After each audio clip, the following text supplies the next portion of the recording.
What's up, guys? Ricky here with another review on the new McFarlane Toy Spawn Disruptor action figure.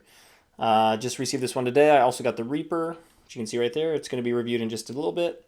But yeah, let's take a closer look in the package. So as we look real close, so it looks like we have a gray, like a grayish color. And it looks like what they did is they took like a, I guess it's a light blue. It looks like they did a dark blue wash over the top of it. So you can see how it fills in the creases. Then you have that, a darker kind of purplish blue kind of over there in the armor.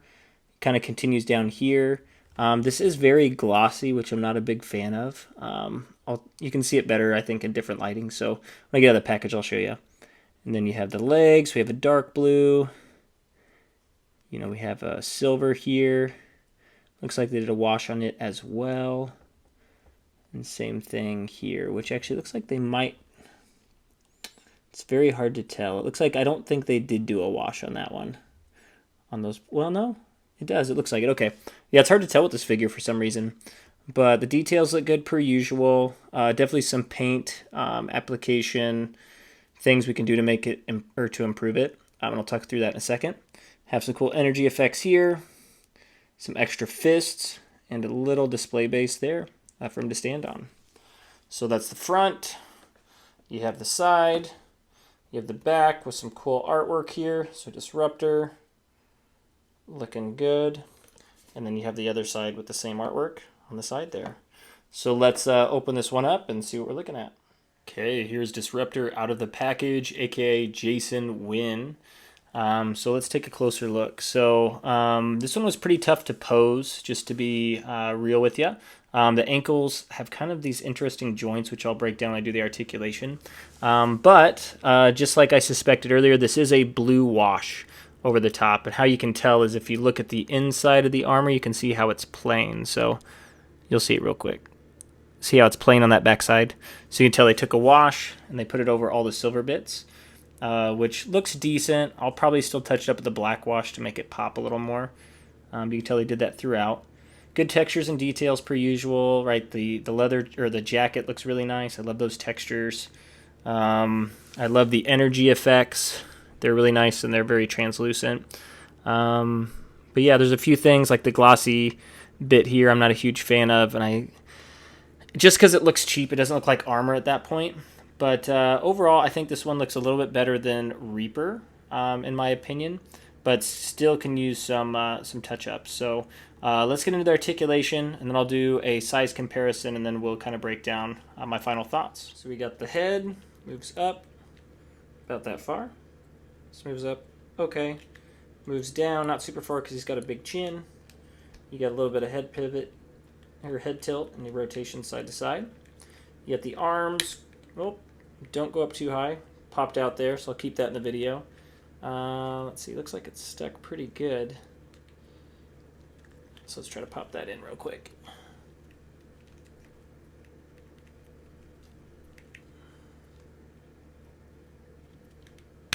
There we go. So got that in. Okay, let's do this side and see.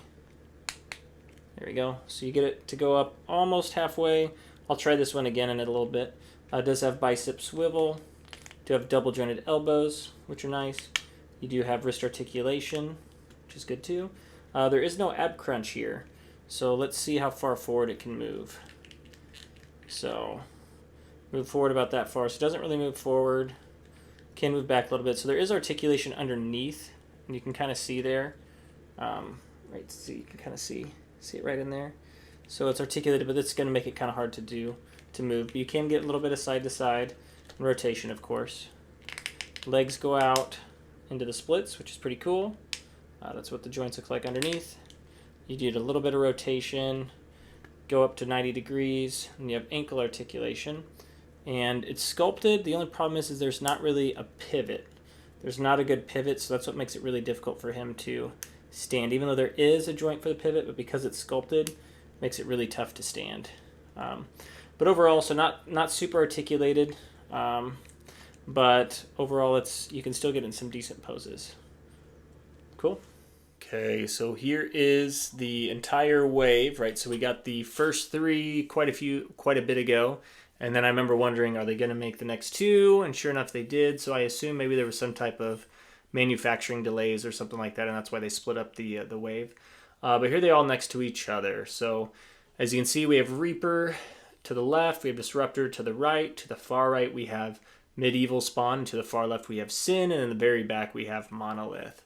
And I'd say out of this group, I'd say those two are probably the weakest out of the wave, in my opinion, the two new ones.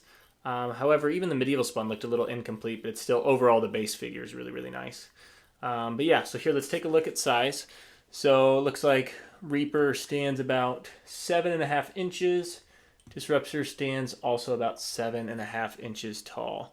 So it looks like they both stand a little bit shorter than Medieval Spawn, who stands about a quarter of a head taller.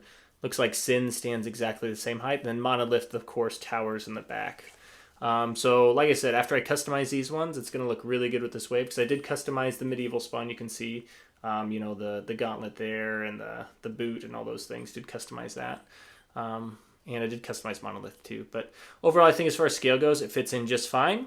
So yeah. So maybe what I'll do for another video is I'll post one with the different waves kind of back to back, just so we can kind of see what those look like. So, because I think this is the 5th wave, which is pretty cool. So cool. So let's get into final thoughts. Okay, final thoughts on Disruptor. So overall, it's an okay figure. I'd say as far as the spawn line goes, it's probably towards the bottom for me. I'd say it and Reaper probably, yeah, I'd say at the bottom of the spawn line as far as what they've created so far. They did do some good, they did some more paint applications, right, with just the blue wash that they did over the top. So that's something that they typically don't do. So credit for that, because it looks better than it would have. I've just noticed it's pretty tough to stand, so the joints seem to be a little tricky. So off camera, it took me a while to even get it into this pose. The articulation's not great, but overall, right, it's got good textures and details, and after I customize it, it's going to look really good. But yeah, so if you're just looking to pick it up just for fun, I'd say if you're going to pass on one, you could probably pass on this one and Reaper. I don't think they're anything special, but if you're a customizer, I'd say pick it up for 25 bucks. Why not? It's got a cool base, and stay tuned, and I'll post the customization video, and it's going to look good. So cool. So awesome. Well, thank you all so much for supporting the channel. We're about to hit 2,000 subscribers, so thank you all so much. And yeah, like and subscribe. Continue to support the channel, and I'll keep bringing reviews, customizations, etc. to you all. So thank you all so much, and I'll catch you in the next video.